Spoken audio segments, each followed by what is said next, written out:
ధనుసు రాశి వారికి ఈ వారం చాలా అనుకూలంగా ఉంది. లాభాధిపతి షష్టమాధిపతి అయిన శుక్రుడు జన్మరాశిలో ఉన్నారు.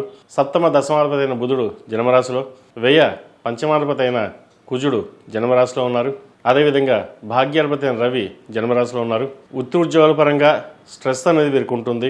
ఉద్యోగంలో అన్నీ బాగుంటాయి, అధికారుల నుంచి అన్నీ బాగుంటుంది. కాకపోతే అధిక పని ఒత్తిడి ఎక్కువగా ఉంటుంది వీరికి. సంతానపరమైన విషయ వ్యవహారాలు చక్కగా ఉన్నాయి. సంతానం కోసం ప్రయత్నం చేస్తున్న వారికి మంచి శుభవార్తను వినగలుగుతారు. అదేవిధంగా సంతాన విద్యా విషయాలు చక్కగా ఉంటాయి. మీరు ఏదైతే పిల్లల కోసం కష్టపడుతున్నారో అది ఈ వారం కొంతవరకు నెరవేరే అవకాశాలు గోచరిస్తోంది.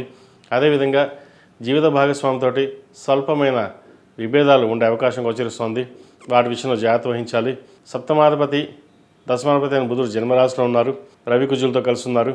కాబట్టి చిన్న చిన్న మాట పట్టింపులు వచ్చే అవకాశాలు లేకపోలేదు. వాటి విషయంలో జాగ్రత్త వహించండి. ఈ రాశిలో జన్మించిన విద్యార్థులకు కాలం కలిసి వచ్చే విధంగా గ్రహతులు గోచరిస్తోంది. ఏదైనా ఒక పని ప్రారంభించాలన్నప్పుడు దక్షిణామూర్తి స్తోత్రాన్ని పఠించి ముందుకు వెళ్ళడం, దక్షిణామూర్తి రూపుని మెల్ల వేసుకోవడం చెప్పదగినది. దూర ప్రాంత ప్రయాణాలు చేయవలసి ఉంటుంది. అదేవిధంగా పరీక్షలు దగ్గర పడుతున్నాయి. ఇంటర్మీడియట్ వీళ్ళందరికీ చదువు మీద ఎక్కువ శ్రద్ధ వహించడం చెప్పదగినది. డీవియేట్ కావద్దు. పక్క వాళ్ళు ఎలా ఉన్నారో ఏం చదువుతున్నారో కాకుండా మీకు మీరుగానే మీ ఓన్గా ప్రిపేర్ అవ్వడం చెప్పదగినది.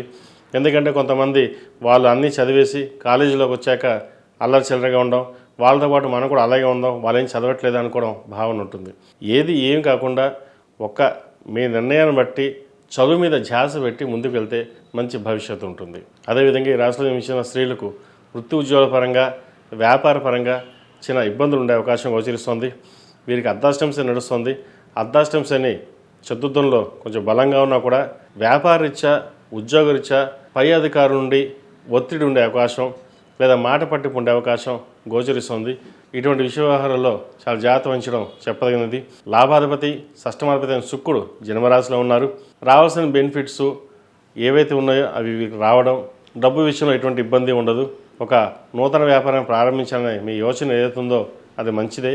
కానీ ప్రస్తుత కాలమాన ప్రకారం అవసరమైతే తప్ప కొన్నాళ్ళు ఆగి ఉద్యోగం చేయడం చెప్పదగింది.